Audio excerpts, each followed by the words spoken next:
Today is Monday, October 28, 2019. Coming up on Roland Martin Unfiltered, the longest-serving African-American in congressional history, Congressman John Conyers of Detroit, has died. We will talk about his life and legacy. Donald Trump gets booed while attending the World Series at the Nationals Park. Maybe they were booing also how they blew it against my Astros. We'll discuss that later. But, of course, Donald Trump goes to Chicago and trashes the Windy City. And, of course, he sides with cops when it comes to consent decrees. I'll unpack it for you. Kirk Franklin is boycotting the Dove Awards as well as the Trinity Broadcasting Network. We'll tell you exactly why. And our friend, the actor Lamont Rucker, will be joining us right here. Plus, an artist who posted cutouts of brown paper dolls that appear to be hanging by their necks and feet from strings. Well, he's quit. We'll give the details. It's time to bring the funk on Roland Martin Unfiltered. Let's go.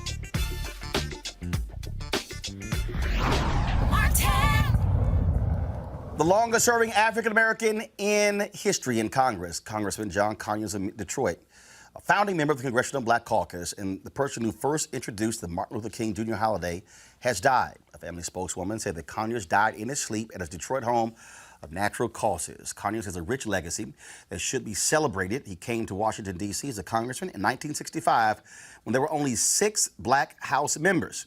That same year, he was a co-sponsor of the Voting Rights Act of 1965. He traveled to Selma and worked with Reverend Dr. Martin Luther King Jr. And after King was assassinated, literally days after, it was Conyers who introduced a bill to make the birthday of Dr. King a federal holiday, and then fought for nearly 20 years to see it happen. He reintroduced the bill every session until 1983 when it was signed into law by President Ronald Reagan. Here's a tribute to John Conyers. Mr. Speaker, ladies and gentlemen, I'd like to begin by thanking this distinguished committee led by the gentleman from Ohio, Mr. Sawyer, and my dear friend, Mrs. Morella, for helping bring us to this point today. We're in the time of the development of our country.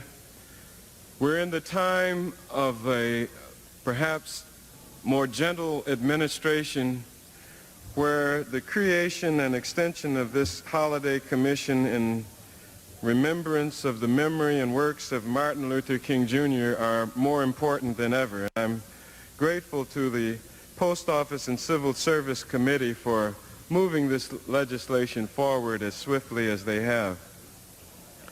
I was the person 3 days after the assassination of Dr. King that introduced the holiday legislation. We spent 15 years, but in a way it was worth the wait because, first of all, the support in the House and the Senate for the passage of a holiday for Dr. King was an incredible and important historic statement which I still treasure very much, and I think its value to the nation will grow in importance as time goes on. During that period of time, though, many of my colleagues were waiting to see if the enthusiasm around the momentum for a holiday for Dr. King would subside, and instead it kept growing. And in a way that had a lot to do with the decision of both bodies and the federal legislature to finally grant what I consider the highest award that this government can pass upon any of its citizens, to dedicate a birthday holiday in their memory. As we all know, only one such other person, the founder of this country, has so high an honor accorded to him and to his memory. And so it is of critical importance that we create a commission that continues to promulgate the history, the memory, and the work of Dr. King, particularly in this era and the time in which we live. I'm reminded, ladies and gentlemen, that high school seniors were not born at the time that Dr. King was taken from us. Many of them do not really have anything but television memories and history book memories. They do not remember the poignant and vivid issues of struggle and movement that made us decide, along with most Americans, that this holiday celebration was worthy of this particular American. And so as we go on, as time moves on, the importance of this commission becomes more important, not less important. Thankfully, there were Americans who came in with startup money to get us moving. I am pleased that we're putting $500,000 into this project annually. I suggest to you it's a very, very tiny amount, but I think it does make a very strong and persuasive statement that we're going to continue the memory of Dr. King now that we have made his memory a part of the American history by recognizing him every year. So I'm pleased. I'm almost as happy as I was the day that the Senate added their blessing to the holiday bill itself. I was there, and it is one of the most important things that I consider myself having contributed to in the legislative process in my career. And so I'm humbled by all of you who have joined in the overwhelming support, and I urge the speedy enactment of this measure. Thank you very much. Conyers was one of 13 black reps to found the Congressional Black Caucus in 1971. President Richard Nixon refused to recognize the group, leading them to boycott the 1971 State of the Union address. He was later discovered to be on Nixon's infamous enemies list. Joining me right now to discuss the legacy of John Conyers is Congressman Al Green of Texas. Congressman Al Green, glad to have you on the show. First and foremost, a lot of people don't realize that Rosa Parks was run out of Alabama. It was John Conyers who hired her when she moved to Detroit, who helped her find a place to live as well. Absolutely. And he was more than an employer. He was a person who extended the hand of friendship at a time of need. And as you indicated, she received a job, but he also helped her to relocate to Detroit. He was a great humanitarian, the kind of person who was looking for someone to serve. He wanted to be of help and did an outstanding job in Congress. I remember when I met him, I was with Mickey Leland. Mickey and I traveled to Florida because there was some unrest there involving the Cuban community. And when we arrived, Mr. Conyers was there, and I've always referred to him as Mr. Conyers, was there, and we met with him. And the three of us stayed in the same hotel room that evening while we were waiting for some other things to develop. He was just a kind and gentle person, but he was a very thoughtful, sage-like person. He had institutional knowledge that was invaluable. He was a chairperson of the Judiciary Committee, as you well know, from 2011 to 2017, and he made a difference in the lives of people who were on that committee. And my hope is that he'll be remembered for his work here in Congress, as well as for his humanitarian spirit that he had. I would add this before you might ask me another question. We don't want to forget H.R. 40, which was the bill that he introduced in 1989 to deal with the whole question of reparations for slavery. At that time, the 40 acres and the mule, which never came to fruition, but he never gave up on it. He persisted with it. And now Jackson Lee from Texas, Sheila Jackson Lee, has taken up the cause. Wonderful person, will be missed, icon, sage, just the kind of person you'd want to live next door to. He was forced to resign because of sexual harassment allegations, and I think it is no shock when you look at how folks are using that to define his legacy. It is very interesting. I'm going to read in a moment a statement from President Bill Clinton as well as Secretary of State Hillary Clinton. There's been no statement from Speaker of the House Nancy Pelosi. I have yet to see a statement from President Barack Obama. What do you make again of, in many ways, the silence? I mean, this was a man who served 53 years in Congress, longest serving African American in history. Do you believe it is fair for folks who want to define Congressman Conyers' tenure based upon why he was forced to resign as opposed to what took place over those 53 years? Let me also add that he was the dean of the House of Representatives. After the demise of Mr. Dingell, Conyers became the dean. And I indicated incorrectly that he served as chair from 2011 to 2017. He served as chair from 2007 to 2011. He was a ranking member on the other occasion. I think that we should not overlook his history and his service. I think that we should do things such as what we will do tonight. That will be an opportunity for us to go to the floor and make our statements about Mr. Conyers. You said we. Who is we? The CBC? The Congressional Black Caucus. Got it. I think we should do it. I think it's important for us to do this.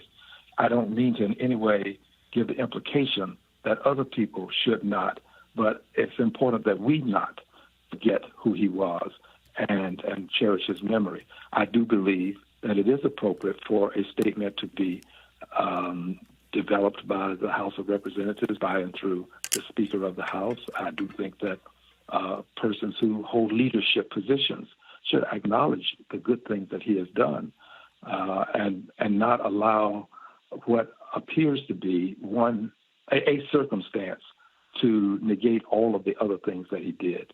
I would not support that. And that's why I'm on this program, because I think that he is a person who lived a decent life and which ought to be acknowledged. Congressman Al Green, we surely appreciate it. Thank you so very much. And of course, I got to say this: you on the phone, you can't see me. I got my Houston Astros gear on, so of course, being from Houston, I'm sure there are people in D.C. not happy to see you today after they lost the last 3 games to our Astros, but they'll get over it. Well, one more, and we're done. But I must say this to you. This has been quite a comeback. People will have to acknowledge it's been one of the greatest comebacks ever to see the way the Astros have come out of Houston having lost 2 games and then to win 3 games in a row. It's fantastic. Well, Houston folks, we don't give up. Congressman Al Green, I appreciate it. Thanks a lot. Brother. Thank you. All right, now let's go to another congresswoman from Texas, Congresswoman Eddie Bernice Johnson. She's going to join us in a second. I want to read the statement, though, from President Clinton and Secretary Clinton. This is their statement. I'm going to read it in the screen, so guys pull it up. John Conyers was a champion for justice and equality who spent more than half a century in Congress, fighting for the people of Detroit and beyond. He made our country stronger in many ways, including co-sponsoring the Voting Rights Act and taking a crucial role in the creation of Medicare, and as a ranking member of the Judiciary Committee. During another period of extreme division, he rose above the fray time and again to defend the facts, the law, and the Constitution. He had great gifts of intelligence, knowledge, and determination, and made the most of them. Hillary and I send our thoughts and prayers to his family. Again, we're going to have Congresswoman Eddie Bernice Johnson in just 1 second. I want to introduce our panel right now. Dr. Avis Jones-DeWeaver, political analyst, Dr. Julian Malveaux, economist, president emerita, Bennett College, Robert Patillo, civil rights attorney. For all of you, Avis, I'll start with you. Again, in normal circumstances, a member of Congress serves this long, 53 years, dies at the age of 90. glowing tributes Yes. from members of Congress and former members. Yes. That has not been the case with Congressman John Conyers. Absolutely. Completely disrespectful. There is just no excuse for it, period. As you mentioned, Speaker Pelosi definitely should be putting out a statement. Yes. Former President Obama should be putting out a statement. And I'm glad that the Congressional Black Caucus will actually be, in essence, memorializing him on the floor. But the fact that his colleagues in Congress, other colleagues in Congress, and that President Obama has chosen to be absent from recognizing his decades of service to this nation, it's really inexcusable. I have no excuse that I can even think of that would justify this lack of recognition. Robert, I want to go to you, and what I'm doing is I'm going to pull up the CBC statement that they actually sent out earlier. Go ahead. Well, I think it's also important to kind of contrast the reaction to Conyers to Katie Hill, where you've had Democrats coming out and breaking their neck to support her, to say that she did nothing wrong in her interactions with her staff and interns and her throuple. But meanwhile, we can't get the leadership of the Democratic Party to stand up on behalf of John Conyers for activities which are in no way, shape, or form as horrific as what Ms. Hill was accused of. And if you actually look at both of those, first of all, he was accused of sexually harassing folks who worked in his office. She had set up a bunch of them. Of actually having a relationship with a campaign staffer, and according to her estranged husband, that affair continued while in Congress, and they've launched an ethics inquiry into her as well. But go ahead. And the fact that there are pictures, proof of what she did, and just accusations against Conyers, but yet he's been deemed radioactive for some reason by the Democratic leadership, shows just the level of abandonment that happens often in the party. One difference between Democrats and Republicans, Republicans stand by their people through and through till the end of days. They don't care how many things that I guess that's why y'all are still backing Mr. 45. They don't care what Trump does. Trump can get accused by 50 people and nobody cares. John Conyers gets one accusation, they run him out of Congress after 50 years. I think the main thing that people can do to honor the memory of John Conyers is pass H.R. 40. Well, I fully agree with that. I mean, I'm a member of NARC, the National African American Reparations Commission, and John Conyers was our boy, our buddy. I mean, he had our back. We got the first hearings, first CBC legislative forums, because Congressman Conyers insisted that we were going to have that. He participated, although he was the congressman and the leader. I mean, he'd come to a meeting and sit down with everybody else. He showed up. He was just in COBRA, National Blacks for Reparations in COBRA. But anyway, he was just there in Detroit a few months ago in July. So the H.R. 40, he basically, just like the King holiday, where he had that for 15 years, with H.R. 40 from 1989 until now. And he could not get the whole CBC to co-sign onto H.R. 40, but now Sheila Jackson Lee has it. We've gotten a little publicity, and we're hoping that this will move on. But he really was a stalwart. And I'll say the last time that we met, that NARC met, we're in New Orleans, and it was just as he was resigning. And the sisters on the commission, myself, Nkechi Taifa, Joanne Watson, former councilwoman from Detroit, we cut a video, which I was been looking for all day, but we cut a video saying, look, we have his back. We do not believe in the double and triple standard. We want to know why people are not looking at some of the things that have happened to black women in terms of rape and incest and all of that. But we put out a statement, we circulated widely to say we have this man's back. And I still stand with his back. Now, whatever he did at the end of his life, one might also, well, I'm not going to go there, but raise questions about whether or not he was, quote, in his right mind. But because some of the things just seem to be unbelievable. And, you know, people get the attitude of piling on once there's one accusation. Everybody else, oh, yeah, that happened to me, too. Not really. One of the women who accused him was actually using his stationery to try to get some probation for her husband. Just saying. But in any case, Roland, we in NARC, we in the reparations movement recognize this brother as a leader and as somebody who went out on a limb even when he didn't have a lot of back. I mean, I think it's tragic that the whole CBC from 1989 until now did not sign on for H.R. 40, which is not cutting checks for people. It's just saying, can we study this and can we suggest a remedy? I want to read the actual statement of the CBC. First of all, we had a couple of CBC members who were supposed to join us. They had to go to the floor to vote. And so we're going to be paying tribute to Congressman Conyers between now and his funeral. So we will certainly be having more CBC members on. Here's a statement the CBC issued. The Congressional Black Caucus mourns the loss of one of its founding members, the longest-serving African-American in Congress and the former dean of the House. Congressman John Conyers, a son of Detroit and champion of civil rights. Mr. Conyers lived a life dedicated to serving the community in which he was raised. He leaves a legacy of more than 5 decades of systematic change that continues to transform our country for the better to this day.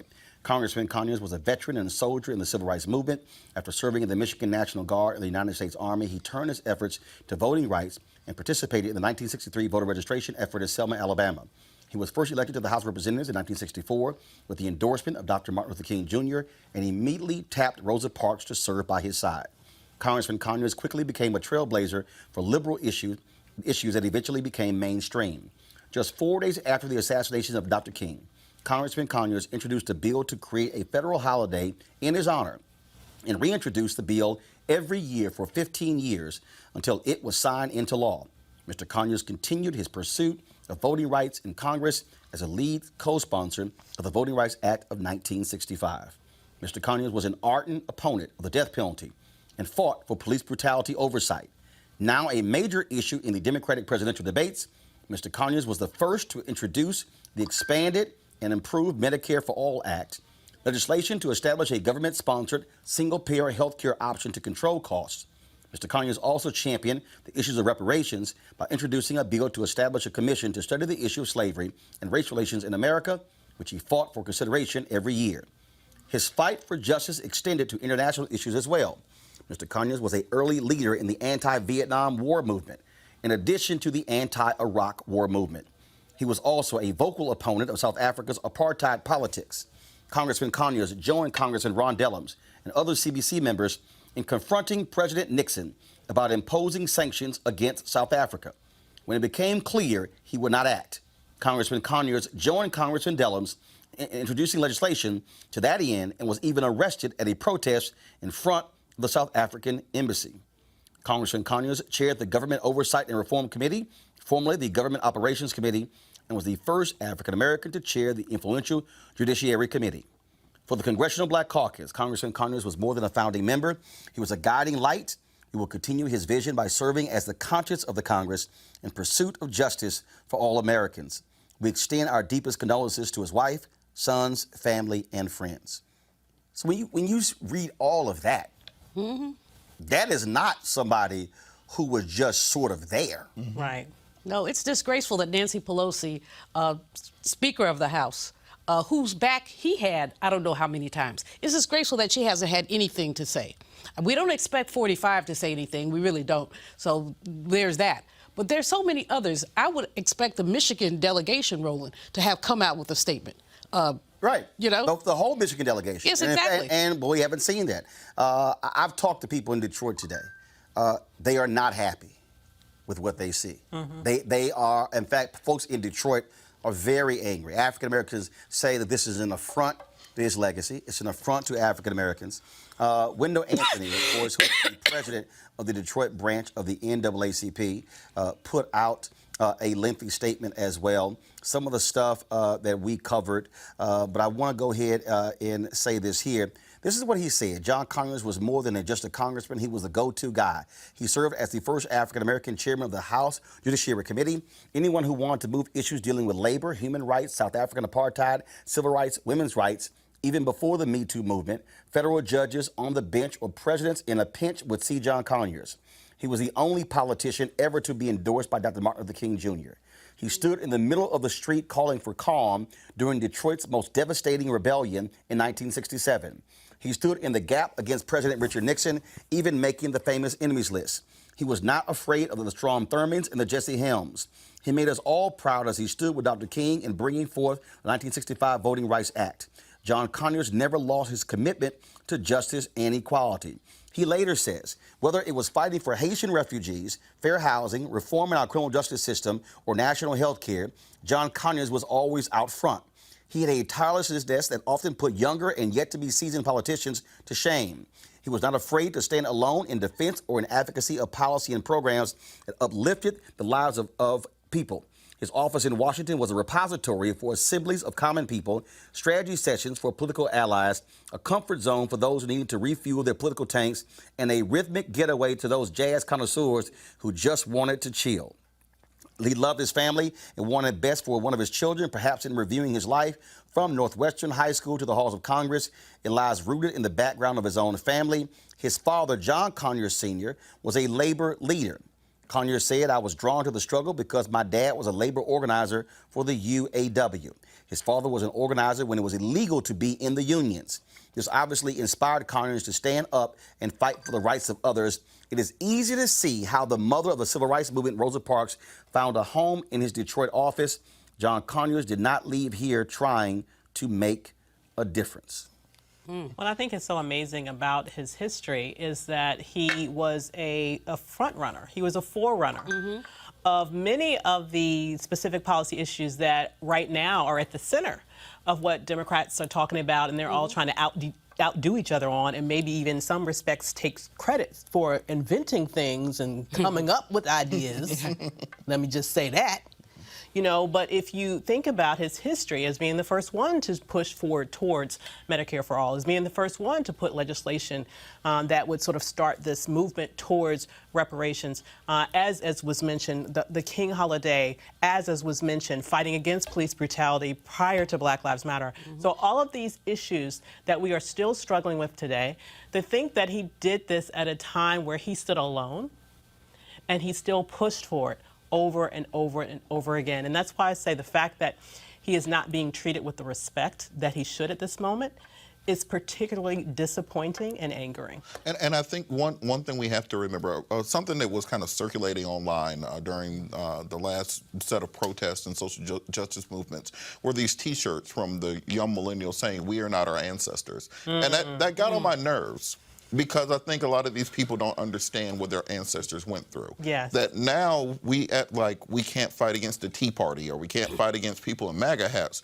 When John Conyers got into office, there were active Klansmen in the Congress, active Klansmen in the Senate, not hide behind closed door Klansmen, but I am a member of the Ku Klux Klan and also a United States Senator secondly. And he still was pushing for the issues that we're still fighting for today. And so to not give him the credit that he deserves, to not put his name up in the rafters, to not allow him to have the same honors of other people who've achieved nowhere near what he's achieved, I think that is part of the issue and part of the reason why it's so important to honor our elders. You know, Roland, H.R. 57 was the legislation that he introduced to make jazz a national treasure.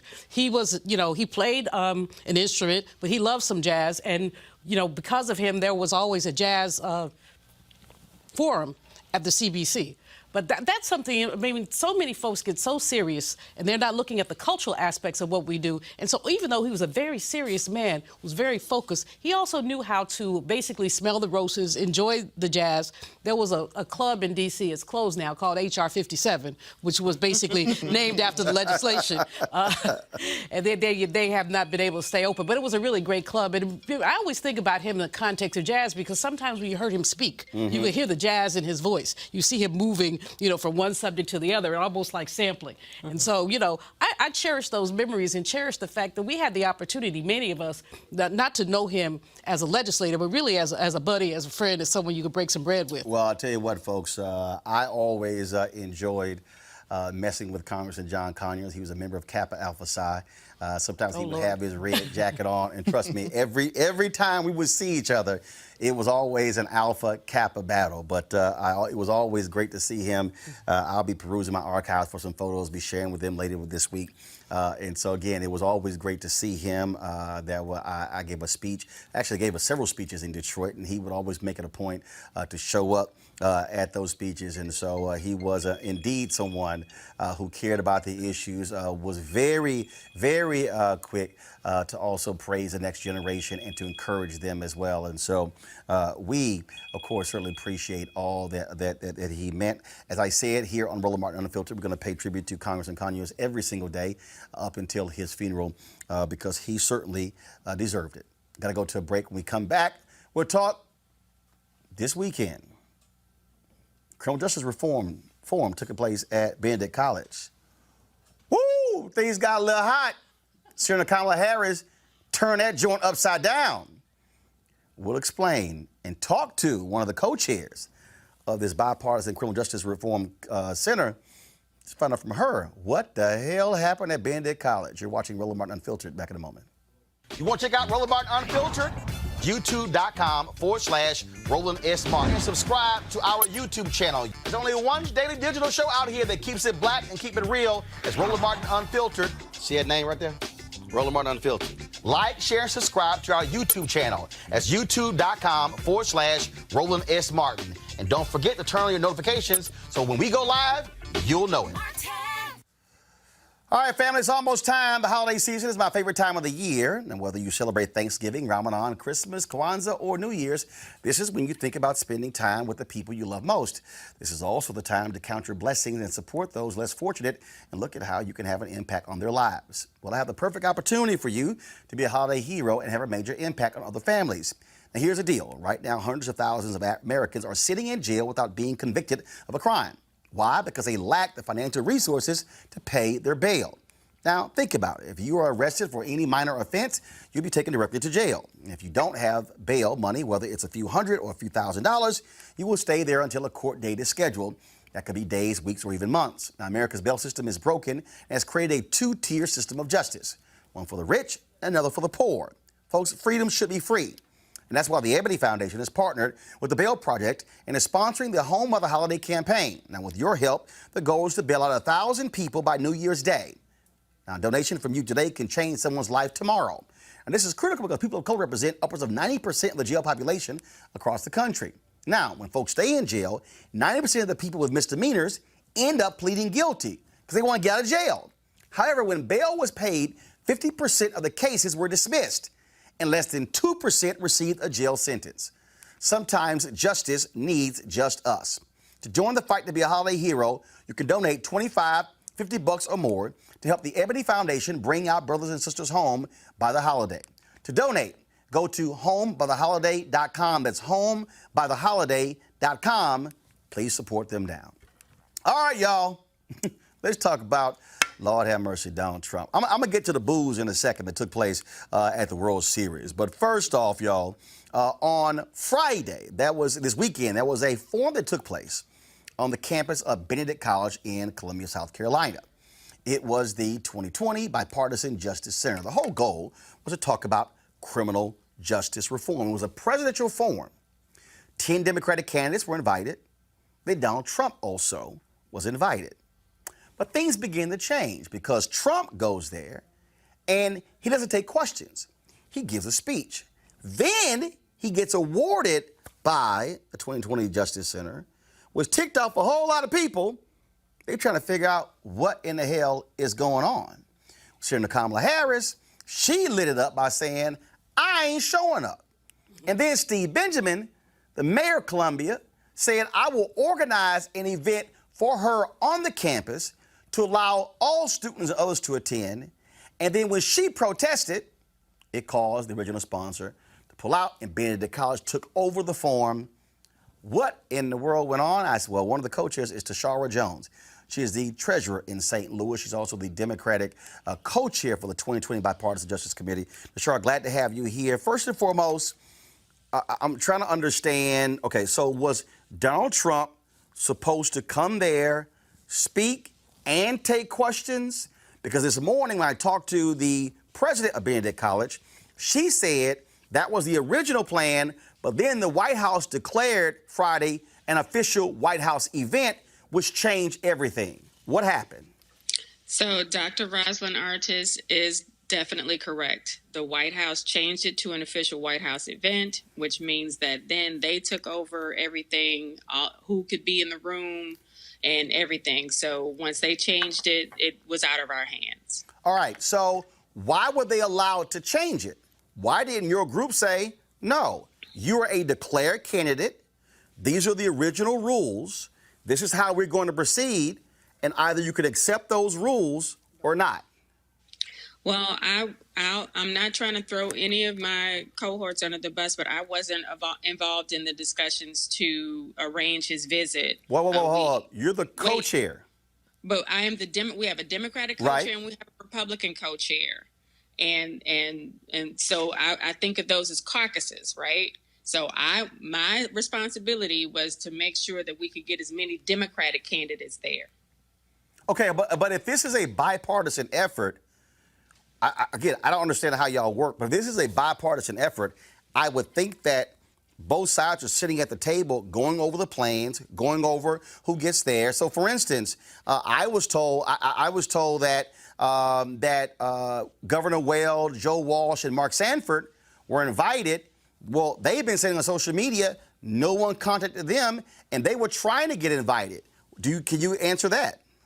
I cannot, because again, all I was responsible for was the Democratic side. As the Democratic co-chair, I was in conversation with the campaigns that I could get in touch with to see if they wanted to come, to send them letters of invitation, to confirm the details, to confirm, to pass them off, to make sure, what part of the schedule, which day they were on, because we split them up between Saturday and Sunday. And that was my responsibility. So who handled the Republican stuff? So as far as I know, our Republican members handled the Republican side. So that's our founder, Ashley Bell. He's a Republican. And I know that he was in close contact with the administration to try to see if the president was going to come. But here's the problem. Why was Ashley Bell even involved? Because Ashley Bell works for the administration. Well, you're going to have to ask those questions to Ashley Bell. And I can't speak for, the whens or the whys or the whats, but what I can say is that we made history this weekend.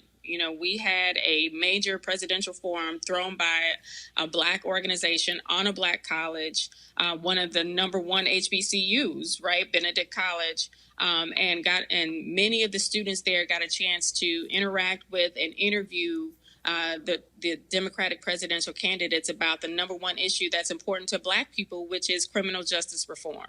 But what did happen, though, of course, after Trump spoke, first of all, this award that he received, was it your group that gave him the award? Were you aware he was getting this award? Was that decided by both sides? Or how did that happen? So I unfortunately was not aware that there was even a plan for an award, and I didn't arrive on campus until Saturday night. All right, I'm just confused. I'm just being straight up. I'm familiar with the group in that I remember some stuff that in 2016 they were trying to get me to attend a particular event, but I'm really confused here. Okay, so this is just sort of how my brain works. Mm-hmm. If I'm a part of a bipartisan group, then I'm thinking that the Democratic people, Black people, are sitting in a room with the Republican Black people, and both are communicating over all of the details, so we're on one page. So what you're saying is that you didn't know what the Republican stuff was happening. They didn't know what was happening on the Democratic side. You don't know that an award was given. So is that how business is done on everything in this group? No, Roland, and you're right. I believe that this was, a huge fallout of communication within our group, and I will take responsibility for that as well, because again, I didn't know. I was, I'll be totally honest with you. I was at homecoming at Hampton, and I started getting text messages on Saturday saying, "Hey, did you know Trump got an award?" And I didn't know. So, a lot of our membership was blindsided, but, we're also learning a lesson from this. We can either take this as a learning experience and move forward in a more organized fashion, or not. And I think we're going to do just that. We're going to make sure that we are all on the same page, that everything is communicated, and that everybody is that everybody's on the same page with all of the details going forward. So, for instance, one report said that only 9 Benedict students were able to attend. When I talked to Dr. Artis this morning, she said there were another 30-some-odd students. She said she counted them. The room only held 267. So who were the people who were invited on Friday? Even that, it was a White House event. Did they determine who got invited, or your group did? No, so again, when the White House declared it an official visit, they made all of the invitations. So it was South Carolina politicians and their guests and White House staff and press corps. So when they take over, we lose control of the event. What? But just like Dr. Artis said, there were more than 10 students in the auditorium. It seats 267, and there were over 30 in attendance. So from your perspective, first, was it wrong for him to be given an award? Two, was it wrong for this to become an official White House event? Three, was it wrong for him not to take questions? So just from my perspective, Tashara Jones, not speaking as the Democratic co-chair of 2020, so just me and you, no, I would not have given him an award. I think he should have taken questions from the students. And what was your third question? The third question is, should they have been able to take over your event? I don't agree with that. But the White House does a lot of things that I don't agree with. So, I think that go ahead. This was an opportunity for students to have one-on-one interaction with the president, and that didn't happen. Senator Kamala Harris was supposed to be there on Saturday. She said that she was going to pull out of the event in protest, was going to have her own event. Then we were told that that 2020 pulled out as the presenting sponsor, and Benedict College took over the event. You said you got there on Saturday. Is that what happened? No, I wouldn't say that is exactly what happened, because I spoke Saturday or Sunday morning, and also closed out the event by giving students the instructions for the HBCU straw poll that we're conducting with all the HBCUs in South Carolina. But I will say that our staff was still there interviewing the candidates. Every candidate that was interviewed on Saturday and Sunday was interviewed by a 2020 member or introduced by a 2020 member. And also our staff was behind the scenes helping with production for the event. So basically it was still a 2020 event. In conjunction with Benedict College. I want to make sure that Benedict College gets its due. Their staff and faculty and students really showed up and made this event a success. But it's also, to be perfectly honest, it made Benedict look bad because people on social media were trashing the university, were critical of the university, and frankly, they've had to go into damage control. Initial report said that students were locked down in dormitories, forbidden to leave. In talking to President Artis, she said that it's common when you have motorcades, the presidential motorcade coming. She said the same thing happened when President Obama came to campus. And so all this drama around it actually hurt Benedict. Yeah, and I would also say it hurt our organization as well. When the White House changed it to an official visit, protocols changed and guest lists changed, and a whole host of things just were up, just thrown up in the air, and we had to adapt. But I would say that Saturday and Sunday, I spoke to some students myself, spoke to some other people who attended. The students really enjoyed themselves. And again, were able to interact with candidates. I was backstage with several of them as they were interviewing Elizabeth Warren and really giving her some hard questions. So I don't think that would have, we have to have these conversations about criminal justice reform, and why not on a HBCU campus, because it affects our kids more than anybody else. All right, then. I would love to connect with the Republican co-chair, to have them on this show to explain what took place. I think they have some answering to do, and they need to do so and talk directly to black people, because this was positioned as a black organization, a group of black Democrats and Republicans talking about criminal justice reform, and frankly, that got overshadowed as a result of what took place here. It did, and that's unfortunate, but I also think that, we want people to remember that, again, we made history by having this important discussion with 10 candidates and a sitting president on the campus of an HBCU. And one of those 10 candidates may well be our next sitting president. So they hopefully will remember this visit, the time that they spent with the students of one of the top universities in the HBCU network. All right, Tashara Jones, we certainly appreciate it. Thank you so very much. Thank you. Good to see you. Thank you. I want to go to our panel here. Bottom line is, the Democratic side, people in this group here, they got screwed.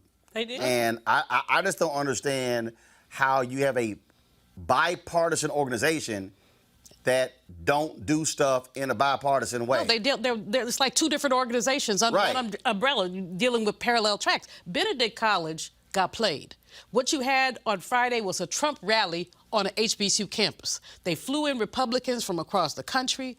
This Ashley person, Ashley Bell, yeah. again, who used to be a Democrat, flipped to Republican. Ashley worked for the administration. So he's a founder of the group, but he was a Democrat. But he works for the administration. Why in the hell is he involved in the planning of this event when he worked for one of the declared candidates? So, basically, again, it's regrettable that the college got played, because it's always good to see people on an HBCU campus. But this was a Trump rally on an HBCU campus. And he did not And that's what he wanted. He wanted the photo op. And Walter Kimbrough, the president of Dillard, he tweeted, he said, I won't call this a Trump visit to an HBCU unless he took questions from HBCU students. And he wouldn't take questions. Students were sequestered. They were told to either go home for the weekend or stay in their dormitories. True, whatever, there's a motorcade, there is some security. But young people their First Amendment rights were shut down. Many of them want to protest. They were not able to do that. They were told that if they did anything, they would be subject to disciplinary action. Now, back in my day in the 70s, all you had to do was tell me I was going to get disciplinary action, and I'm like, okay, it's on. But young people these days are a lot more cautious, and obviously your parents are not sending you to school to get kicked out. But this was horrible, Roland. I was so disappointed and just repulsed by the way that man used black people. Avis, so now we know the reports that the sponsor pulled out was a lie. Yeah, well, here's the thing. What happened here was that the Trump employee, who is the co-founder of this organization, colluded with the people in the White House to provide this photo opportunity for him at an HBCU where he could give them this award. And I'm told two people were for the White House were involved. Ashley Bell and Jerron Smith. The same Jerron Smith who went on Don Lemon's show on CNN Friday night defending what took place, I'm told, by Republicans and Democrats, that they were heavily involved in the planning of this entire event. Well, were the candidates, were folks on the other campaigns, were they heavily involved? That they flipped this whole thing. It was supposed on Friday. It was supposed to be a speech and a Q&A. They turn it to a White House event knowing full well they take everything over. Absolutely. This was not, she found out about it at the last minute. But let me tell you, this was not a last minute decision. Nope. Okay? It took time. You don't move the president in a last minute decision. There's an advanced teams that are involved. Exactly. This was planned from the beginning, and she got played, and I don't understand how she can trust them moving forward to do anything with them moving forward. I don't even understand how they have an organization. I mean, it's supposed to be a bipartisan organization. Republicans over here, Democrats over here. You're not talking. But Avis, the other thing is, I mean, President Roz Artis has been very defensive, and either she got played or she colluded. No, I don't think she was in on it. I don't think she colluded. Here's what I think happened. And again, in talking to her today, I think what happened here was an organization that says, we want to hold this event on your campus. Okay, great. Just like ABC had the debate on the campus of TSU. They come to you and say, it's going to be bipartisan. We're inviting Republicans and Democrats. As the organization, you put the event on. Benedict says, no problem. We'll avail ourselves to it. We're in a state where it's going to be crucial to black voters in South Carolina. And all of a sudden, internal politics, where they don't know what in the hell is going on here, where the Republicans are like, yo, guess what? We can flip this thing, and we'll get the photo op of Trump coming to HBCU, and we'll call this thing a White House event.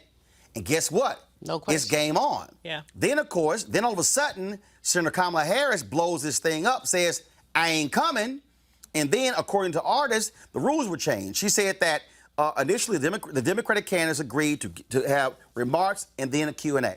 After what Trump did on Friday, she said to me this morning on the Tom Jordan Morning Show, she said that they gave the candidates options. Do you want to solely give a speech and no questions, or do you want to stick to do the original rules, question and Q&A? They all chose comments, and then also Q&A. But the problem, which I think Harris is right, Trump should have had to answer questions. Absolutely. He should have had to answer questions because he touts the First Step Act.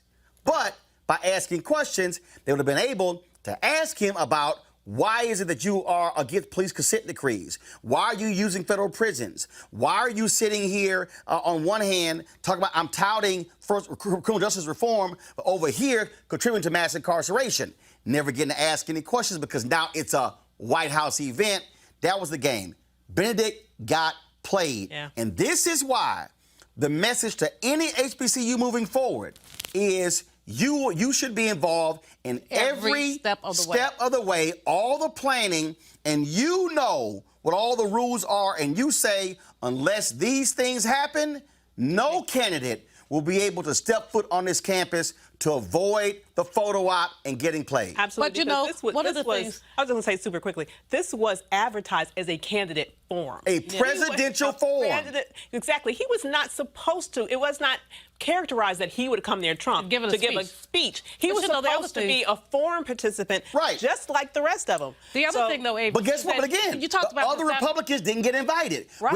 Which says Ashley Bell, Jerron Smith, and to all the Republicans in this 2020, did y'all collude to keep the other Republicans out? Absolutely, and of course they did. But the other thing, Avis, you said earlier, you don't move a president around. It's not last minute. No. So I do believe. I mean, Benedict College has a security force. They have people who do logistics. This was not a surprise. Now remember, he was still coming. So first of all, the logistics side, he was still coming. What changed is that you had the same advanced team, same security, whether he was in a forum or giving a speech. The difference by making it in the White House forum is that they began to invite the other outside people. Right. That's the difference. And so, still, if I'm Benedict, I'm sitting here going, now if I'm Benedict, like when all of a sudden this is a White House event, now at that point, if I'm Benedict, I go, oh no.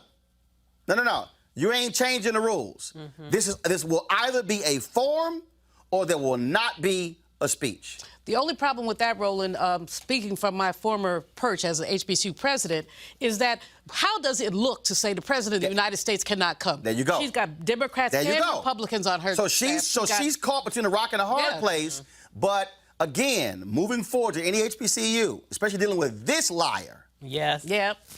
You better say to anybody, we gonna be involved in this thing or not. Now, I gotta go to a break when we come back.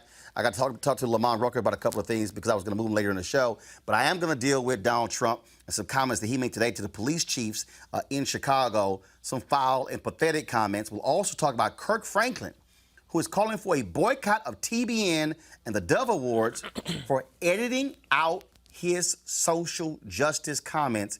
Wait until you hear what the Dove Awards and TBN did to Kirk Franklin for the second time in 3 years. That's next on Roland Martin Unfiltered. You want to support Roland Martin Unfiltered? Be sure to join our Bring the Funk fan club. Every dollar that you give to us supports our daily digital show. There's only one daily digital show out here that keeps it black and keep it real as Roland Martin Unfiltered. Support the Roland Martin Unfiltered daily digital show by going to RolandMartinUnfiltered.com. Our goal is to get 20,000 of our fans contributing $50 each for the whole year. You can make this possible. RolandMartinUnfiltered.com.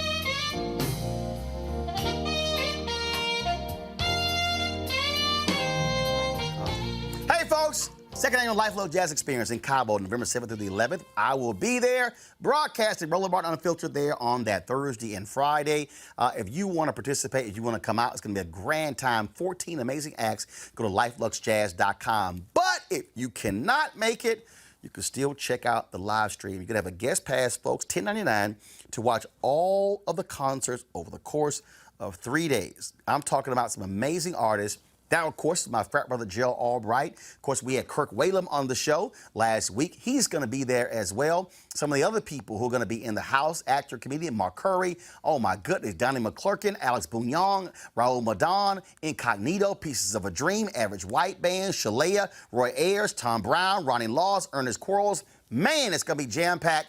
If you want to get the live stream, go to gfntv.com. That's gfntv.com, gfntv.com. You can watch all 3 days, live stream, all the concerts right here on your phone, on your iPad, on your computer, just for the cost of $10.99. So we certainly want you to do that, and we look forward to the Life Lux Jazz experience there in Cabo. All right, folks, in a couple of days, the National Civil Rights Museum, the Lorraine Motel, will host its 28th Annual Freedom Awards, and Lamont Rucker, of course, one of the stars on Greenleaf, will serve as the ceremony host. Lamont joins us right now via FaceTime. Lamont, first and foremost, this is a huge event. John Legend is one of the people who are going to be honored this year. Lamont, you heard me? I can hear you, man. How you doing? Doing great. John Legend is one of the people who've been honored this year. Yes, it is. Yes, he is. Yeah, excited. Going to be excited to be in the house with him again, man. Of course, last year, I did the red carpet of the event last year. Can't make it this year because I got to be in New York for an event. But this is great because what the museum does is certainly honor folks who are focused on civil rights and human rights. Absolutely. So it's always an honor to be not just back in Memphis, but in particular to do anything that advocates for the National Civil Rights Museum. So this is my second opportunity over the last several years to represent for them and to come on board as the master of ceremonies. And so we've got a great group of honorees, and in addition to John Legend. So looking forward to a great event, and like I said, honored as always to be here in Memphis and to be the master of ceremonies. Well, a lot of people don't realize people think of this museum as being a Memphis museum, but it's the actual National Civil Rights Museum. That's right, and it brings people in not just from across the country, from all over the world. When I stopped by again this afternoon, we were with several people from a number of different countries. So it stays busy all year round, and there's people who understand not only the importance of Dr. King's legacy, but again, just the global value of the fight for equality, justice, and human rights, everywhere. So it's real cool that Memphis, Tennessee, although maybe not always for the most joyous reasons, but this is a legendary city with an incredible legacy. And although Dr. King spent his, final moments here, it's actually been a source of inspiration for people all over the globe. So it's incredible to turn something that might be sour into something that resonates everywhere. All right, then. Well, Lamont, we look forward to it. And last year, we streamed, the ceremony took place, but over the weekend, we actually streamed the whole ceremony, and we look forward to doing it again on Roland Martin Unfiltered. So good luck with it. Tell everybody at the museum I said hello, and hopefully I'll see them in 2020. You got it. All right. Always good to talk to you, brother. All right, brother. Thank you so very, very much. Thanks a lot. My man. All right, folks. Got to go to a quick break. When we come back, we'll talk about crazy Trump in Chicago, trash in the city. He said it was worse than Afghanistan. So how easy was it for your ass to fly in and out? This is Roland Martin Unfiltered. You want to check out Roland Martin Unfiltered? YouTube.com/Roland S. Martin. And subscribe to our YouTube channel. There's only one daily digital show out here that keeps it black and keep it real. It's Roland Martin Unfiltered. See that name right there? Roland Martin Unfiltered. Like, share, and subscribe to our YouTube channel. That's youtube.com/Roland S. Martin. And don't forget to turn on your notifications so when we go live, you'll know it. Oh, yeah, over the weekend, the Houston Astros played the Washington Nationals, beat them in 3 straight games, took a 3-2 lead, but and last night, of course, was Game 5. Yeah, I had to say that. Yeah, you just had to say that. I did. That's why it's not mandatory, Roland. I know. That's why I wore the Astros World Series. Be a gracious winner. That's why I wore the Astros replica ring. Zoom in on that, please. Yeah, I know. Good. Henry's a Nationals fan, but he's a bandwagon one because he didn't see any gear now. See, Henry only wears National stuff when they're winning. They're losing. So this here is the floating, Roland. Yeah, this here is the that's the furthest it goes in. This is the Houston Astros, the replica of their 2017 World Series ring.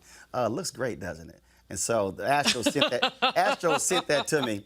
And so I just wanted y'all to see that. But anyway, at the World Series, when they showed images on the big screen of the military, people cheered. Then this happened.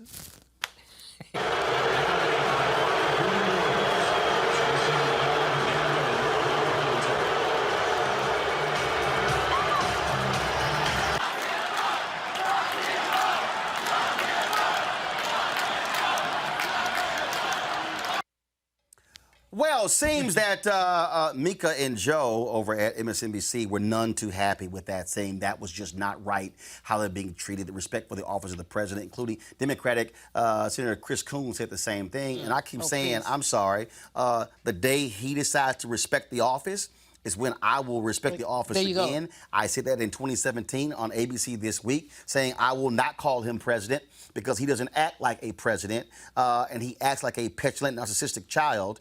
A schoolyard bully. Right, and what you saw were people expressing their viewpoint, and I was glad that they did. And so I don't give a damn. He should be viewed because he is shameful, pathetic. He's a grifter. He has turned the Oval Office into a cash register for his family. I mean, literally, Ivanka got all those patents in China. He's opening hotels all over the world. His kids travel with Secret Service protection to advance their business interests. Now, if they were right when they were doing their business work, not their political work, the government would be reimbursed. They're not going to do that. Having Pence fly across Scotland, all the way across Scotland, 200-some miles, so he can stay at his resort. Grifter is the best word to put. Con artist. There are just so many other words to use. Avis? Well, I was happy to hear that.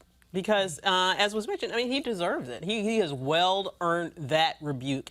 But what I find interesting is that I'm sure he was shocked. I mean, thought it was really funny to see the shift on his face when the crowd went from cheering for the military to booing him, and then the shock, I'm sure, that he must have felt when he heard the chant coming back right at him that he started in the last election. But this time, tailored lock to her him up, now it's lock him up. Lock him up. And what I think is very interesting here is, just like he did in Benedict, he is used to creating his own audiences. He's used to surrounding himself in the White House by yes men and yes women. He's used to going to all these campaign rallies where basically you have a whole cult members that are there only.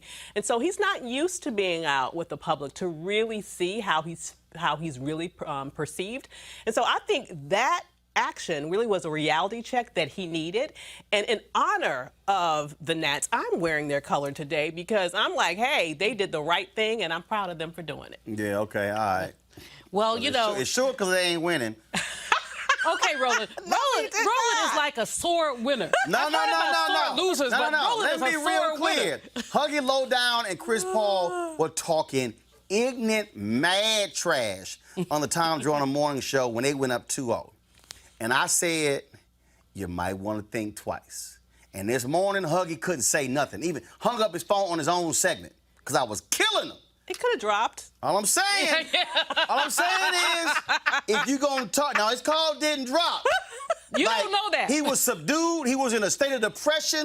Oh, come on. And I trolled the hell out of him on Instagram. No. I'm gonna play it at the end of the show. I ain't gonna play it right now. But I hit him with something. What the Nats fans was represented last night. Yeah, they did. That's with right. The signs, with the veterans for impeachment. Sure they were that's why I was loving was the veterans for impeachment. Right. Yeah. I thought they were booing losing 8-1. But you're right. They were booing Trump. All right, y'all. Speaking of the orange one, this fool spoke to the International Association of Police Chiefs today in Chicago, and all he did was trash the Windy City. But there is one person that's not here today. We're in Chicago.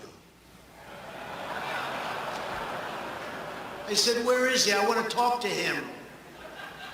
In fact, more than anyone else, this person should be here because maybe he could learn something.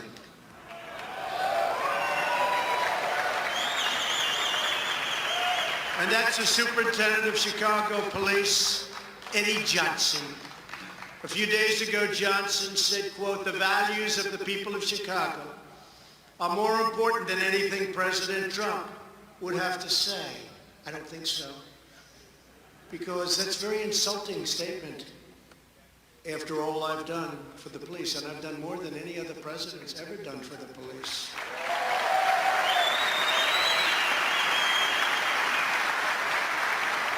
Over 100 years we can prove it, but probably from the beginning. And here's a man that could not bother to show up for a meeting of police chiefs, most respected people in the country, in his hometown, and with the President of the United States. And you know why? It's because he's not doing his job. Last year, 565 people were murdered in Chicago. Since Eddie Johnson has been police chief, more than 1,500 people have been murdered in Chicago, and 13,067 people have been shot. During the first weekend of August 2019, 7 people were murdered and 52 were wounded in 32 shootings in Chicago. And recently they had 78 shootings over a weekend spree and 3 people killed. And Chicago has the toughest gun laws in the United States. That doesn't seem to be working too well, does it? And a lot of you people know exactly what I mean. But under Johnson's leadership, they certainly don't protect people. Then you have the case of this wise guy, Jesse Smollett, who beat up himself.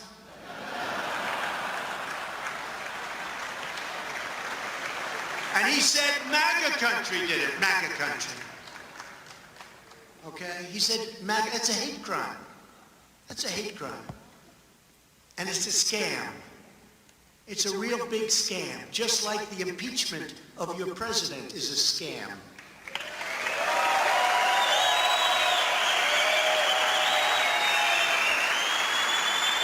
And then you look what's going on. Smollett is still trying to get away with it. He would have been better off if he paid his $100,000 bill. Chicago is, unfortunately, the worst sanctuary city in America. Chicago protects criminals at a level few could even imagine. Last year in Cook County alone, ICE asked local law enforcement people to please, pretty please, we beg you, we'll do anything necessary to stop crime.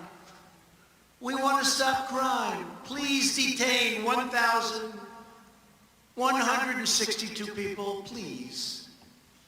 But in each case, the detainer was denied. And Eddie Johnson wants to talk about values. No. People like Johnson put criminals and illegal aliens before the citizens of Chicago. And those are his values. And frankly, those values to me are a disgrace. I will never put the needs of illegal criminals before I put the needs of law-abiding citizens. It's very simple to me.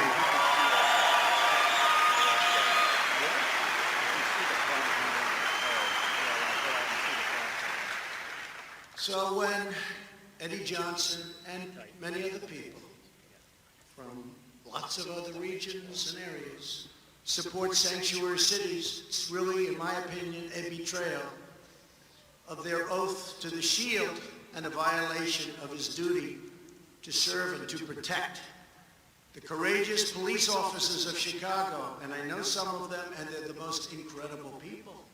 They could solve this problem quickly.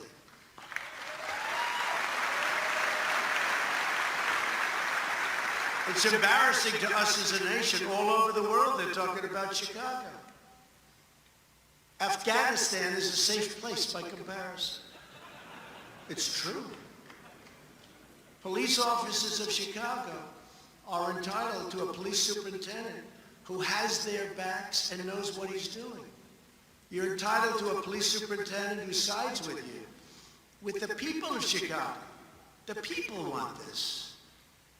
And with the families of Chicago, not the criminals and the gang members that are here illegally, and not the stupid politicians that have no idea what the hell they're doing.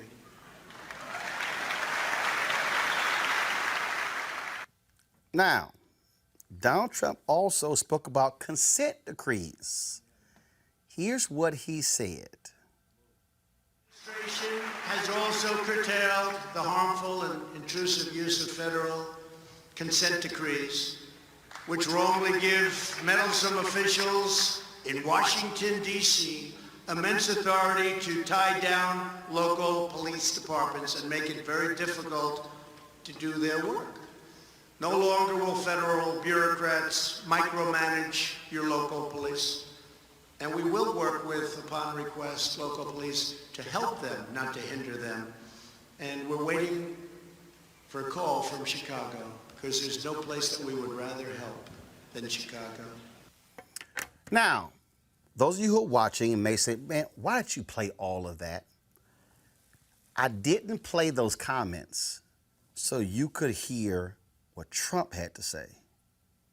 Julian, I played it so they can hear the applause. Yes. Yep.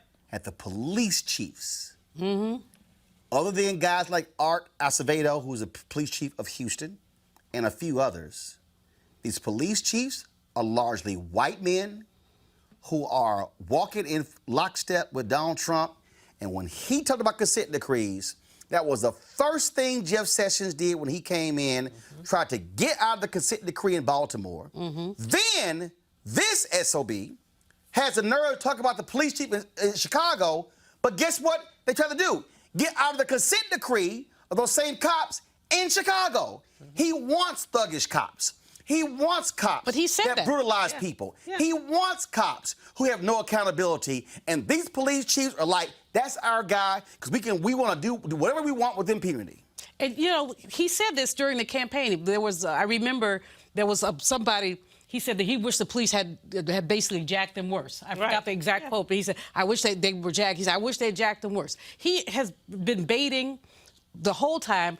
You know, at the criminal justice reform thing in Benedict, one of the things that we must know, this man has never apologized for his attack on a Central Park 5. He has never apologized for that, even though they've been exonerated, walked away with millions of dollars, correctly so, never apologized. So he has decided law and disorder is basically the name of the game, that these police chiefs have no accountability, which means their police forces have no accountability, which means that when a man goes and shoots somebody playing video games through their window, you know, it takes a minute for them. Now, they did the right thing by firing him, but it took a minute. When there are just so many cases. And when we were to talk about San Bernardino, man puts his hands up and they shoot him anyway. So these police chiefs have been running roughshod over citizens. And for him to stand there and attack the black man who is the police chief in Chicago is absurd, but also lets you know who he is, and what he's all about. And Roland, you were very kind to call him an SOB. I mean, we could go a little lower. No, look, first of all, the problem I have with, why did I say that? That's what he called NFL players. See, this is where me, Mika, and Joe don't agree. See, and also Michelle Obama. See, Mika in her Instagram post tried to invoke Michelle Obama by saying, you know, as Michelle Obama said, when they go low, we go high. No, they go low, they hit you below the belt, I'm gonna hit your ass in your ankles. Because I'm sorry, the way you deal with a bully is you punch a bully back. Absolutely. This man wants no accountability. He has no issues with how police are acting. He never speaks against them, and he wants these rogue cops roaming the streets, doing whatever they want. And we tell that story, oh, we can quickly solve what's happening in Chicago. Oh, Chicago has tough gun laws. But he won't deal with the fact that Indiana, the line is like right across the street, and most of the guns are coming from Indiana, Mike Pence's state, where he used to be governor. Well, he's very selective in terms of his ability to be in favor of law enforcement. Because if you look at what he does and what he did here, he's very much in favor of law enforcement that is about using brutal force against black people. But when you look at our intelligence agencies, who are seeking to enforce the law against him and his lawlessness. He has absolutely nothing good to say about law enforcement. So I find it very interesting that he only appears to be praised and praising those Klan-like elements of law enforcement that really focus their efforts on brutalizing black people. But when we talk about our intelligence agencies, when we talk about those people who have spent their careers protecting this country from illegal actions, and they found him caught up in a web of activity that they found in terms of legal, and it's not just them. Right. We had that Senate bipartisan commission come out and say that there was proof that they also agreed that Russia was involved with the previous election. So he has nothing good to say about law enforcement when it comes to his illegal activity. But when it comes to people who are sitting there spending their careers abusing black folks, he has everything good to say. And here's what's laughable about Afghanistan. First of all, if he flew to Afghanistan, he couldn't say it in advance. It would have to be, it would be radio silence, kept quiet, out of fear of the terrorists knowing. Mr. But everybody knew he was flying into Chicago. Absolutely. So to sit here and act as, oh, Chicago is Afghanistan is not as bad as Chicago. Mr. Bone Spurs does not have the guts to go to Afghanistan. So let's just be very or any place else where there's danger. I mean, if you look at basically his record before he became president, he was a wuss and a punk, basically, and he's still a wuss and a punk. Like when he skipped out on that rally in Chicago when the bros showed up. But you know, the thing about this, Roland, he has adhered to his assertion that he could shoot somebody on Fifth Avenue and get away with it. Now what we know is that he can meddle with the Ukraine and ask for quid pro quo and get away with it, that he can meddle basically closing aspects of federal agencies and get away with it, that he can defy Congress and get away with it, that they can subpoena people and he tells them don't show up. So he basically, and let's be clear about what this is about. Republicans have given him a pass. They've said they know what the law is. They give him a pass. No, they're not giving him a pass. They've said, no, we're going to give you the pass. Well, I believe they are getting, I believe they're all getting help from foreign actors, not just Donald Trump. I believe that the Russians and perhaps other foreign countries are and we saw proof. The Ukrainians that were just arrested, you had several Republican congressmen and the governor of Florida come out and say, we need to give money back that they just gave us. So they are buying off the entire GOP. What we're seeing right now is someone who is incapable of playing fair. He only knows how to win if he can tilt the situation. And that's exactly what he's trying to do now with the election. And that's exactly why he is at every given chance berating law enforcement that is investigating him, because he knows that he doesn't have control over that situation and he knows that he is involved with illegal activity. All right, y'all. All right, I'm going to go to a quick break. When I come back, I know I'm going long today, but man, we just had way too much stuff.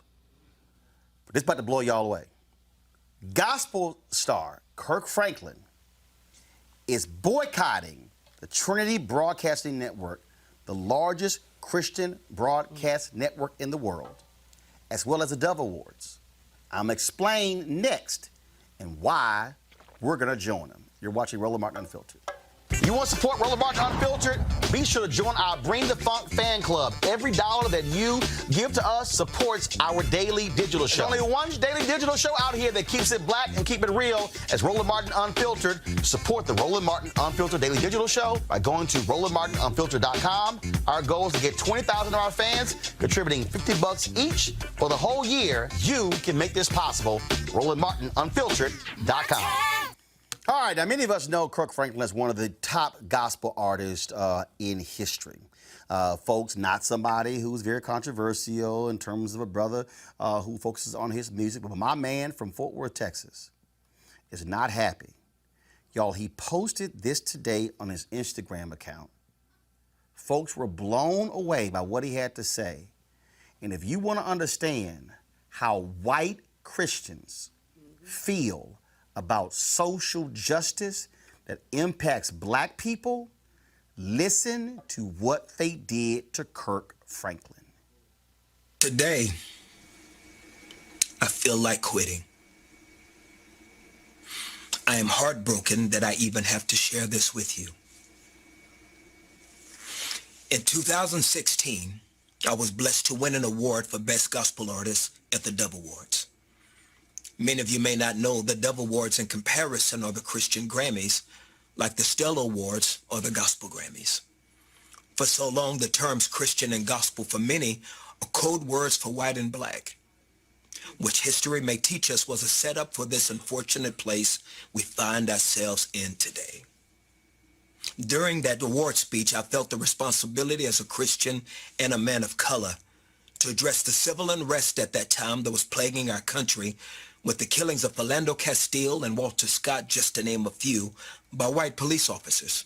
And at the same time, the horrific killings of 5 Dallas police officers by an African American. I called upon the audience to join me in remembering that as Christians, when we say nothing, we're saying something.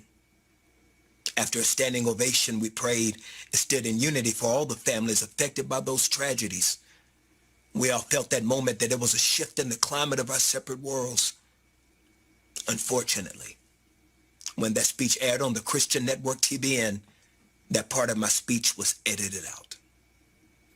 I made my disappointment and frustration known to the Dove Awards Committee and to the Trinity Broadcasting Network.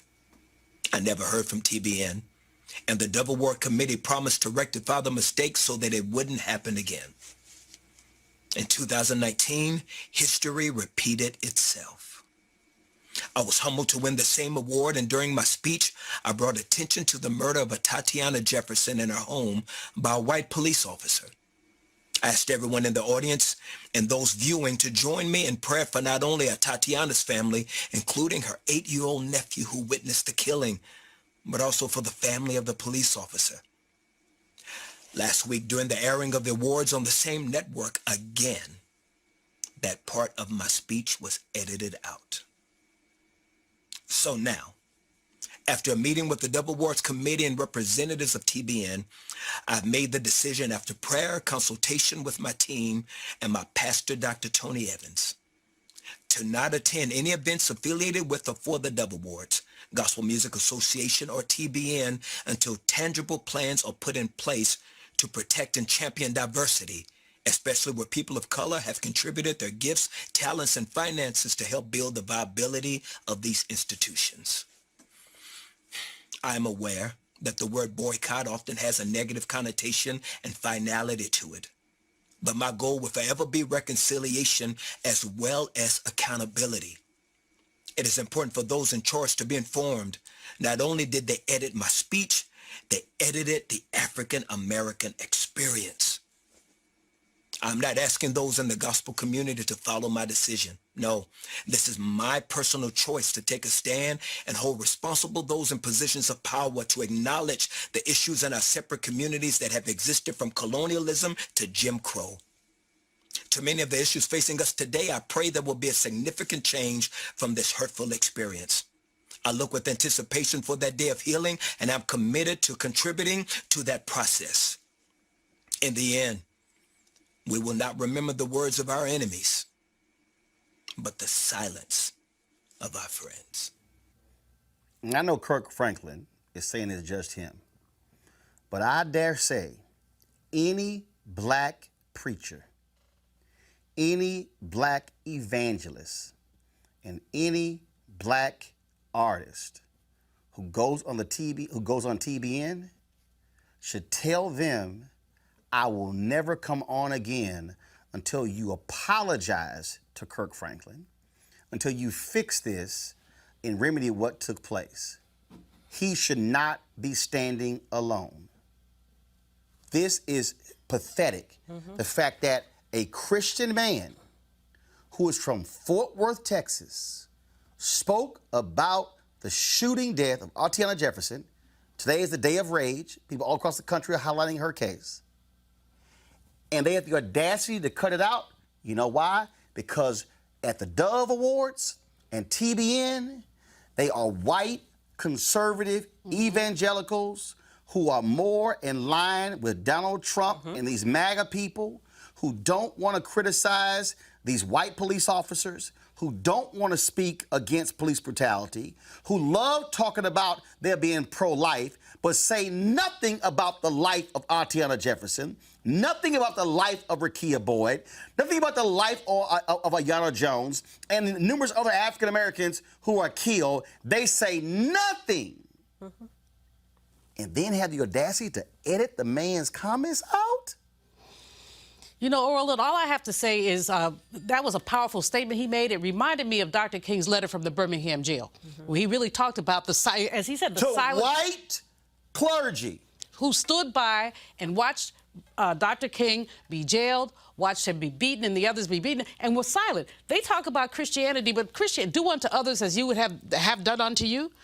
So they want to get their behinds beat by policemen? Or had their kids shot through a window by policemen?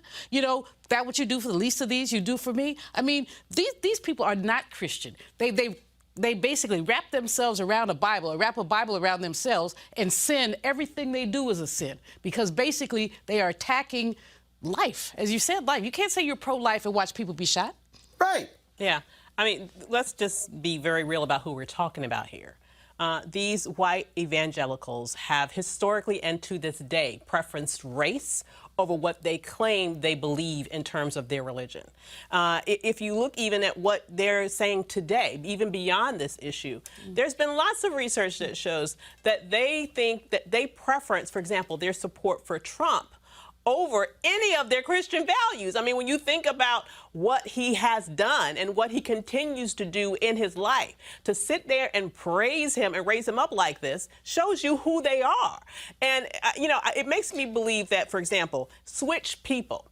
I believe that if Kanye West had been there, spouting his ridiculousness, what he had to say would not have been edited at all. No, not at all. But because you have an artist who has a black consciousness, who is willing and brave enough to talk about a black experience, that is not something that they want to allow in that lily white space. And so when you look at the history of evangelicalism and how they specifically pushed out black people, this to me is quite in line with who they are. And just like the brilliant Dr. Maya Angelou said, when someone shows you who they are, believe them the first time. But you know, people in the black Christian community who've been on this network, who've been to these, they need to follow. Who are currently on the network. They need to follow Kirk Franklin, because basically what they have become for these people is a profit center. Absolutely. They are a profit center, and they're being played, if they believe that these people care about them, they are being exploited, but perhaps they don't care because they need the visibility. Why don't all these churches get together and start their own darn network, as opposed to basically sitting at Massa's feet, asking Massa for crumbs? And that's literally what they're doing. I admire what Kirk Franklin said, but I would be much more buoyed by his statement if we saw 1,000 ministers say, I'm there too. If we saw the Christian community, I'm going to watch that mess. Right, and they need to publicly. But see, here's the other piece. Not just black preachers. Go to my iPad. I'm looking here. These are featured programs on TBN. I dare say that Beth Moore should say, until you apologize to Kirk Franklin and change, pull my program. Joyce Myers, same thing. Pull my program. I'm looking on here, Bishop T.D. Jakes, pull my program. I see something down here called C.C. Weiner, Let Them Fall in Love. C.C., pull your program. Charles Stanley, pull your program. We know Franklin Graham ain't gonna pull a damn thing because he don't care about black folks. But I'm saying Dr. Tony Evans of Dallas, pull your program from them. Ed Young out of Houston, we know you ain't gonna do nothing because you had that foul crap you had to say about, of course, Roy Moore supporting him in Alabama. We know you're not gonna say nothing at Second Baptist Church in Houston. Oh yeah, you didn't think I know that, huh? Yeah, let's see who else is on here. Greg Lowry, pull your program. We know Mike Huckabee ain't gonna do a damn thing because he agrees with that crap. But I'm reading some of these folks here who have shows on TBN. John Gray, pull your program from there. Joel Osteen, pull your program from there as well. Kenneth Copeland, all you care about is money, so we know you ain't pulling jack. So you want to keep getting that money. But as I go down here, all these folks, if you are white and you supposedly care about social justice, You should tell TBN and the Dove Awards that they are dead wrong. And so I'm going to tell you right now, we're going to stand with Kirk. We're going to keep this pressure on. And what we're going to do is we're going to call each one of these folks and ask them, are they going to stand with TBN and the Dove Awards, or are they going to stand with Kirk Franklin? And that's going to determine whether or not you actually care about the black experience, that you care about social justice. And so this is not, let me be real clear, y'all, because we also covered that crap with the Word Network when Kevin Adele was joking around with George Bloomer. And Kevin Adele, I got his number, I text him, he didn't respond to me. But the fact of the matter is here, same thing. We call you out, Kevin Adele, at the Word Network, and the black preachers on the Word Network who are still silent should be saying something to him by saying, until you apologize to George Bloomer for your actions as well. Y'all, we don't need these people to spread the gospel. We don't need to be on TBN and the Word Network. We sure as hell gonna hold them accountable. Dove Awards, y'all too as well. And so Kirk Franklin, I've already called Kirk. I sent him a text saying we stand with you, and other artists should come out and support Kirk Franklin, because to edit out that man's comments is beyond shameful. He was speaking about a Christian woman shot and killed by a cop in Fort Worth. You had the nerve to say that that wasn't good? Y'all the same ones on your programs talk about Christians being persecuted in other countries. Oh, if a Muslim was persecuting somebody, oh yeah, y'all be all over it. But you don't give a damn about black folks being persecuted and killed in the United States. Kirk is right, they're wrong, and we're going to hold them accountable. All right, folks, we certainly appreciate it. Thank you so very much. I know we went long, but that's what we do. Tomorrow I'll be broadcasting from Indianapolis, where Stewart Speakers, they have their annual event, the State of Black America Conversation. I look forward to moderating that conversation. And so Indianapolis, I will see you tomorrow. And then, of course, when that program is over, we'll get out of there real quick, so I can go watch my Astros beat the Nationals in Game 6 taking place at Houston's Minute Maid Park. Please. And so, look, y'all had a nice run, but it's about to come to an end, Avis. Roland, you it's don't about know to come that. to an end. You don't know that. You better pray, okay? Because him up. you better pray. And, yeah. And because of what happened in the last 3 games, trust me, you'll never see Henry wearing a Nationals hat. He a bandwagoner. See, he jump on when they winning. Boy, but he's scared like a cockroach when the lights come on when they lose. Roland, all right, y'all. You're wrong. I ain't wrong. In fact, I was going to show this. Hold on one second. No. I was going to show this here. Let me go ahead and, do I have it on this phone right here? I got to go ahead and show y'all this here. Because, see, last night, I'm going to show y'all the short version. Because, you know, Huggy Lowdown was talking a whole lot of trash. And when I say a whole lot of trash, I mean a whole lot of trash on Tom Joyner last week. And so I had to do something special for Huggy. You know what? I'm just going to play it from this phone right here. Let me go ahead and play it. And so last night I was watching a game, and I said, you know what? I ought to go ahead and do something special for my man Huggy. And so, y'all, I put this together for my boy. Play it, please.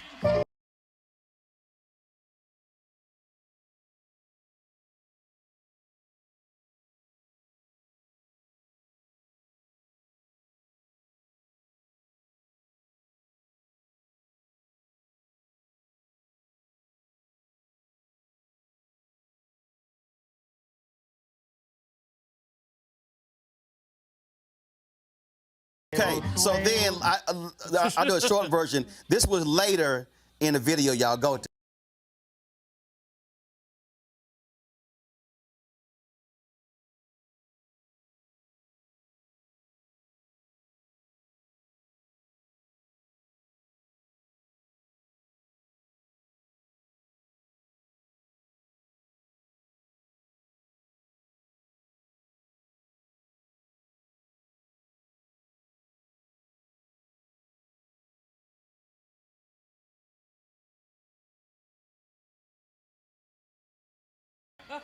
Huggy, Chris, Mignon Clyburn, Doug Sloan, Tom Joyner, all you Nationals fans, don't mess with Texas. Okay, last one. So to this morning, I worked out. You know what? I know how they feel about go-go music in D.C. So Huggy Lowdown, this also for you. Y'all got the audio?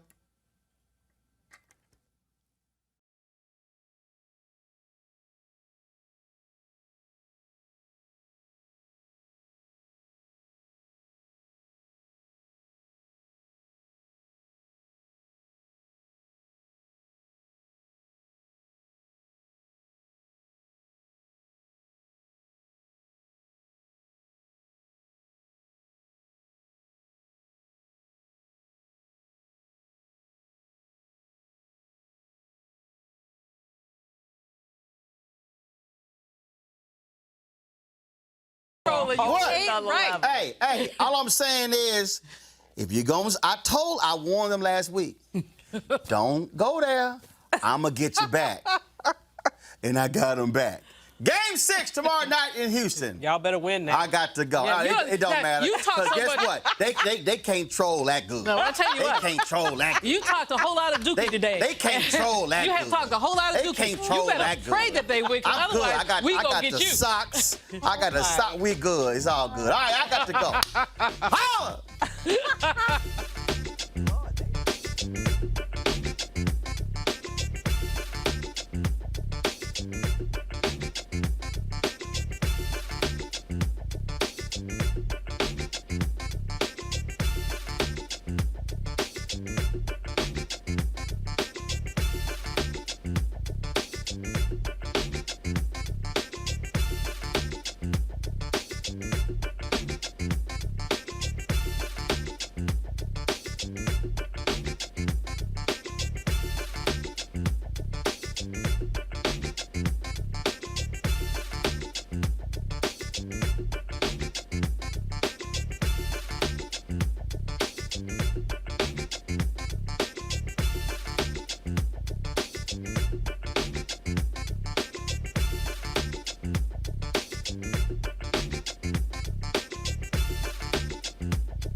You want to check out Roland Martin Unfiltered? YouTube.com/Roland S. Martin. And subscribe to our YouTube channel. There's only one daily digital show out here that keeps it black and keep it real. It's Roland Martin Unfiltered. See that name right there? Roland Martin Unfiltered. Like, share, and subscribe to our YouTube channel. That's YouTube.com/Roland S. Martin. And don't forget to turn on your notifications so when we go live, you'll know it. Hey everybody, this is your man Fred Hammond, and you're watching Roland Martin, my man, Unfiltered. Hi, this is Essence Atkins, and you're watching Roland Martin Unfiltered. Hey, yo, Peace World, what's going on? It's the Love King of R&B, Raheem Devon, and you're watching Roland Martin Unfiltered. Hi, my name is Brescia Webb, and you're watching Roland Martin Unfiltered. Ow. Well, I like a nice filter usually, but we can be unfiltered. What's going on? This is Tobias Trevelyan. And if you're ready, you are listening to and you are watching Roland Martin Unfiltered.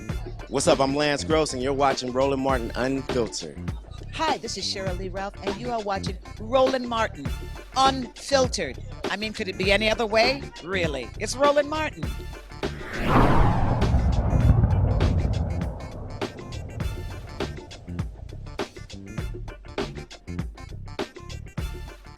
You want to support Roland Martin Unfiltered?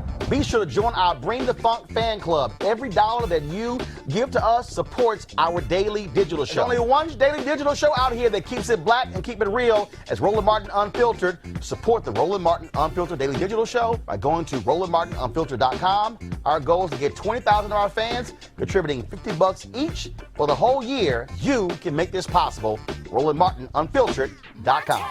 Hey fam, want to check out Roland Martin Unfiltered, the blackest show on all of digital, cable, and broadcast. Check out our audio podcast. There's only one daily digital show out here that keeps it black and keep it real. It's Roland Martin Unfiltered. Press play.